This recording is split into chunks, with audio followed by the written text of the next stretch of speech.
آج ہم ایک ایسے فلسفے کی دنیا میں غوطہ لگا رہے ہیں جن کے نام سے ہی بہت سے لوگ گھبرا جاتے ہیں۔ فریڈرک نیچے۔ جی بالکل، نیچے مغربی فکر کی روایت میں ایک طوفان کی طرح آئے۔ وہ صرف ایک فلسفی نہیں تھے بلکہ ایک فنکار، ایک شاعر اور اپنے الفاظ میں کہیں تو ایک دھماکہ خیز مواد تھے۔ اور وہ خود کو کسی نئی سوچ کا آغاز نہیں سمجھتے تھے بلکہ مغربی مابعد الطبیعیات اور عیسائی اخلاقیات کا خاتمہ۔ تو آج کی اس گہری گفتگو کا مقصد نیچے کے سب سے اشتعال انگیز خیالات کی تہہ تک پہنچنا ہے۔ ہم یہ جاننے کی کوشش کریں گے کہ نیچے نے عیسائیت اور ہماری روایتی اخلاقیات پر اتنی بے رحمی سے حملہ کیوں کیا؟ اور بنیادی سوال یہی ہے کہ اچھائی اور برائی کے ہمارے تصورات آخر آئے کہاں سے ہیں؟ صحیح۔ کیا یہ آسمان سے اترے ہیں یا ان کی جڑیں انسانی نفسیات کی کسی تاریخ گہرائی میں ہیں؟ اور دیکھیں، یہ واضح کرنا بہت ضروری ہے کہ نیچے کا مقصد صرف توڑ پھوڑ نہیں تھا۔ وہ خود کو ایک ڈاکٹر کے طور پر دیکھتے تھے جو ایک بیمار تہذیب کا علاج کر رہا تھا۔ اچھا، تو وہ مغرب کو اقدار کا ایک نیا مجموعہ دینا چاہتے تھے۔ جی، یا شاید ایک بہت پرانی صحت مند ثقافتی سمت کو بحال کرنا چاہتی تھی۔ انہوں نے خود کو ایک سے زیادہ بار دجال یعنی اینٹی کرائسٹ کہا۔ اور یہ کوئی مذاق نہیں تھا۔ ان کا مقصد واقعی مغرب کی روح سے یسوع مسیح کی جگہ لینا تھا۔ بالکل، یہ ایک بہت بڑا دعویٰ ہے اور اسی دعوے کی بنیاد کو آج ہم کھوجیں گے۔ ٹھیک ہے، آئیے اس کو کھولتے ہیں۔ نیچے نے دو قسم کے اخلاقیات کا ذکر کیا ہے، آقاؤں کا اخلاق اور غلاموں کا اخلاق۔ جی، وہ اپنی کتاب آن دی جینیالوجی آف مورالٹی میں تاریخ میں دو بنیادی قسم کی اخلاقیات کی نشاندہی کرتی ہیں۔ پہلی ہے آقاؤں کا اخلاق یا ماسٹر مورالٹی۔ اسے سمجھنے کے لیے ہمیں کہاں دیکھنا ہوگا؟ قدیم روم؟ بالکل، قدیم روم کے جنگجو اشرافیہ کا تصور کریں۔ یہ وہ لوگ تھے جو طاقتور، صحت مند اور زندگی کی توانائی سے بھرپور تھے۔ تو ان کے لیے اچھا کیا تھا؟ ان کے لیے اچھا وہ تھا جو ان کی اپنی خصوصیات کی عکاسی کرتا تھا: طاقت، فخر، ہمت اور اپنی مرضی کو دنیا پر مسلط کرنے کی صلاحیت۔ اور برا؟ ان کے اخلاقی پیمانے میں اچھا کا متضاد برا تھا، یعنی گڈ ورسز بیڈ، اور برا سے ان کی مراد بدکار یا گناہ گار نہیں تھی۔ تو پھر کیا تھی؟ صرف کمزور، قابل رحم یا معمولی۔ یعنی رحم دلی، ہمدردی یا عاجزی جیسی چیزیں اچھی نہیں تھی بلکہ شاید کمزوری کی علامت۔ بالکل، آقاؤں کے اخلاق میں دوسروں پر رحم کرنا ایک توہین آمیز عمل سمجھا جا سکتا تھا۔ وہ اپنی طاقت کا جشن مناتے تھے، ان کی اقدار ان کے اندر سے پھوٹتی تھیں۔ کسی باہر کی طاقت، کسی خدا یا کتاب سے اجازت نہیں مانگتے تھے۔ نہیں، وہ خود اقدار تخلیق کرنے والے تھے۔ ان کا اخلاق ہاں کہنے والا اخلاق تھا، زندگی کی ہر شکل کو، اس کی خوبصورتی اور اس کی ہولناکی دونوں کو قبول کرنے والا۔ تو اس کا مطلب یہ ہوا کہ برائی یعنی ایول کا تصور دراصل موجود ہی نہیں تھا، اسے ایجاد کیا گیا تھا۔ آپ نے بالکل صحیح پکڑا۔ ایک ہتھیار کے طور پر۔ جی، نیچے کے مطابق برائی کا تصور ایک ایجاد ہے اور یہ دوسری قسم کی اخلاقیات سے پیدا ہوئی جسے وہ غلاموں کا اخلاق یا سلیو مورالٹی کہتے ہیں۔ اور یہ اخلاقیات آقاؤں کے طبقے کے بالکل برعکس یعنی کمزور اور دبے ہوئے لوگوں میں پیدا ہوئی۔ بالکل، یہ وہ لوگ تھے جو رومن سلطنت میں غلام تھے، جنہیں ہر روز اپنی بے بسی کا سامنا کرنا پڑتا تھا۔ ان کے اندر اپنے آقاؤں کے خلاف ایک گہری نفرت اور حسد کی آگ جل رہی تھی۔ لیکن وہ جسمانی طور پر تو ان کا مقابلہ نہیں کر سکتے تھے۔ نہیں کر سکتے تھے۔ تو انہوں نے ایک نفسیاتی جنگ شروع کی۔ اگر آپ میدان جنگ میں نہیں جیت سکتے تو اقدار کے میدان میں جنگ لڑیں۔ یہی نیچے کا مرکزی نقطہ ہے۔ غلاموں نے ایک ذہین اور بہت خطرناک نفسیاتی چال چلی۔ انہوں نے کیا کہا؟ انہوں نے کہا، تم طاقتور ہو لیکن تمہاری طاقت بری ہے، تم فخر کرتے ہو لیکن تمہارا فخر گناہ ہے، تم امیر ہو لیکن جنت میں داخل ہونا تمہارے لیے ناممکن ہے۔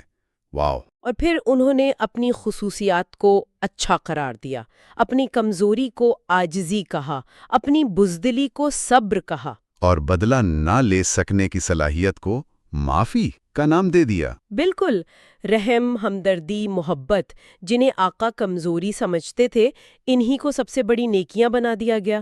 اس طرح اچھا بمقابلہ برا کی جگہ نیک بمقابلہ بد، یعنی گڈ ورسز ایول نے لے لی۔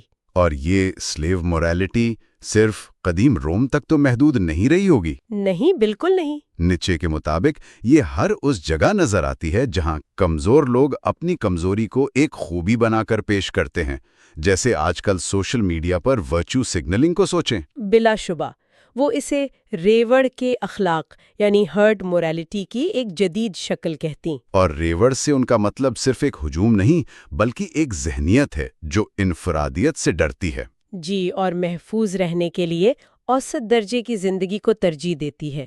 یہ ذہنیت ہر کسی کو ایک ہی سطح پر لانا چاہتی ہے۔ اور نیٹشے کے مطابق عیسائیت نے اس غلامانہ اخلاقیات کو ادارے جاتی شکل دے کر پورے مغرب پر مسلط کر دیا۔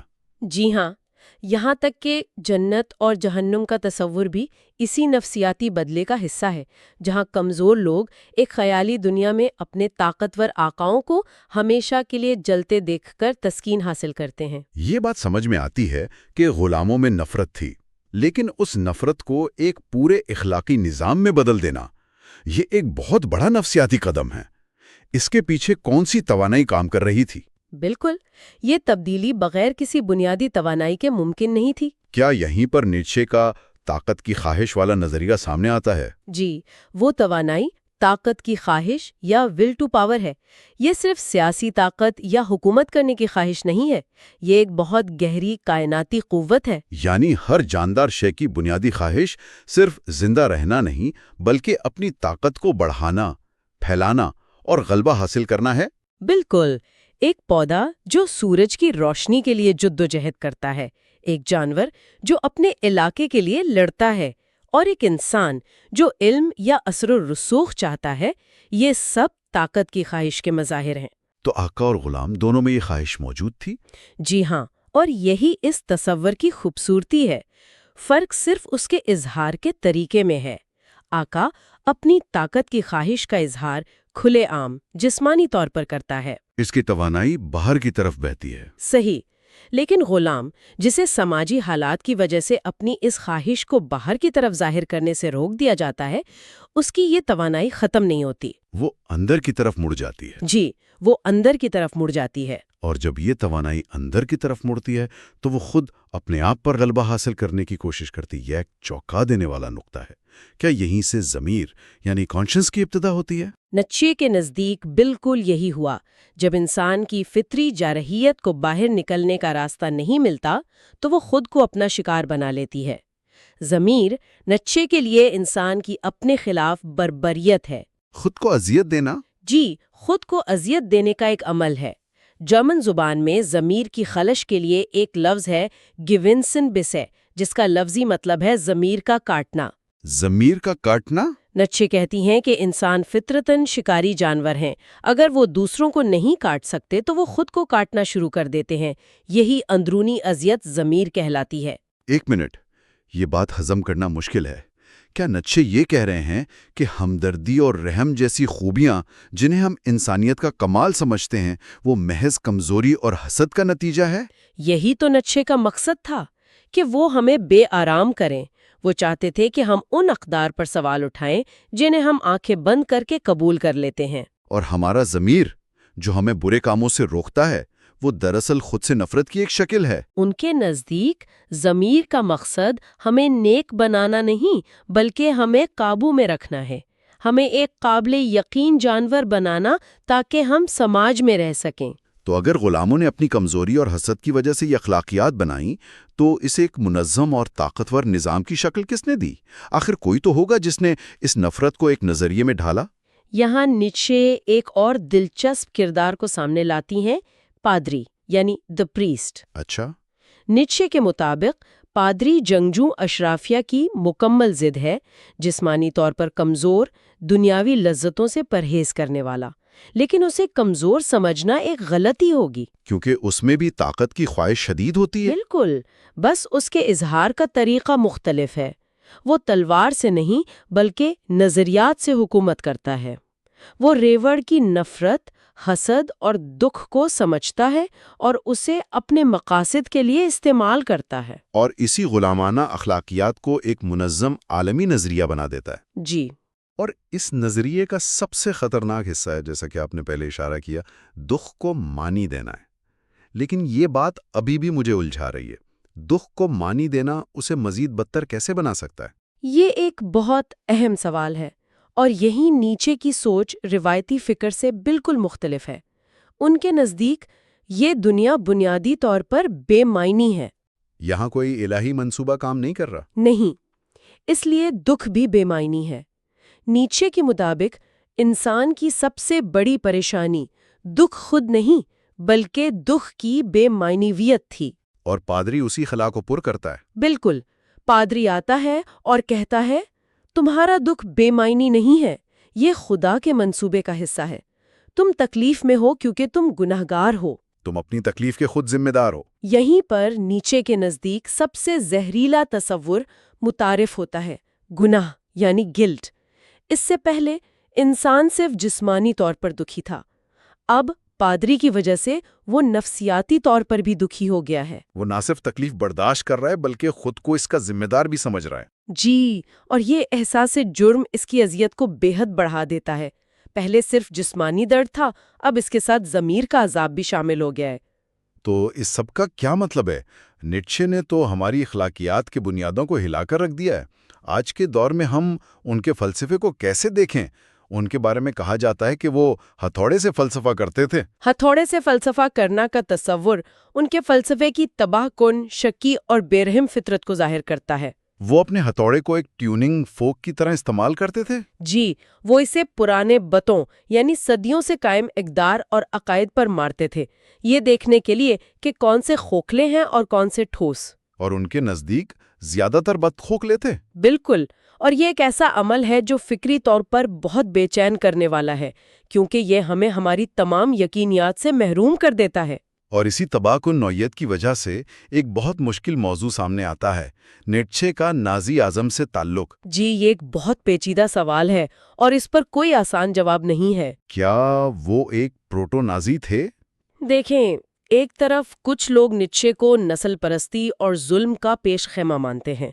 ان کی تحریروں میں طاقت کی تعریف، کمزوروں سے نفرت اور ایک اعلیٰ انسان کے تصورات موجود ہیں جنہیں نازیوں نے آسانی سے توڑ مروڑ کر استعمال کیا۔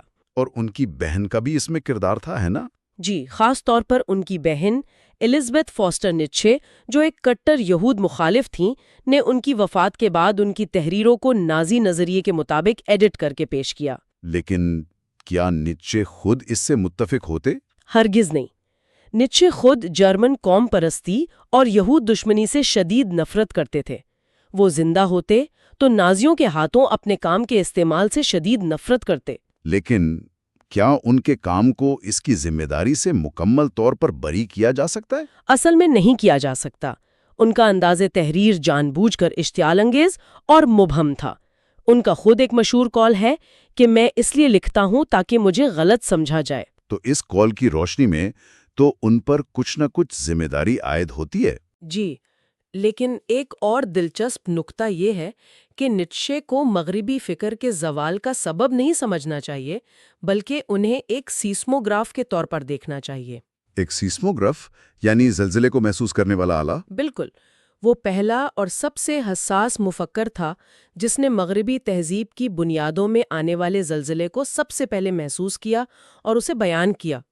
انہوں نے اعلان کیا تھا کہ خدا مر چکا ہے۔ اس کا مطلب یہ نہیں تھا کہ انہوں نے خدا کو مارا، بلکہ یہ کہ مغربی تہذیب نے خدا پر اپنا یقین کھو دیا ہے اور اس کے نتیجے میں ایک بہت بڑا اخلاقی خلا پیدا ہونے والا ہے جسے وہ نہلزم یا عدمیت کہتی ہیں۔ تو وہ اس تبدیلی کا سبب نہیں بلکہ اس کا سب سے بڑا مبصر اور پیشگو تھے۔ بالکل ایسا ہی ہے۔ تو اگر ہم آج کی گفتگو کے کلیدی نکات کا خلاصہ کریں، ہم نے آقاؤں اور غلاموں کے اخلاق کے فرق کو سمجھا، طاقت کی خواہش اور ضمیر کی ابتدا کو دیکھا، اور یہ بھی جانا کہ دکھ کو گناہ کا معنی دینا کیسے انسان کی تکلیف کو بڑھا دیتا ہے۔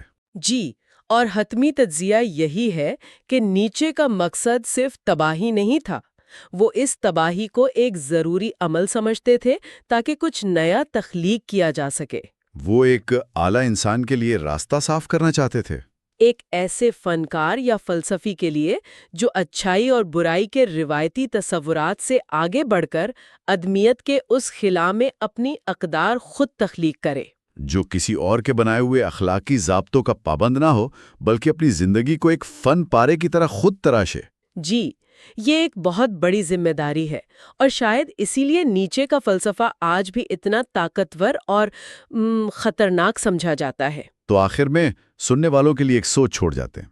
نیچے نے صرف اپنے عقائد پر قائم رہنے کی ہمت کا مطالبہ نہیں کیا بلکہ اپنے عقائد پر سوال اٹھانے کی ہمت کا مطالبہ کیا، جو ایک بہت نایاب انسانی خوبی ہے۔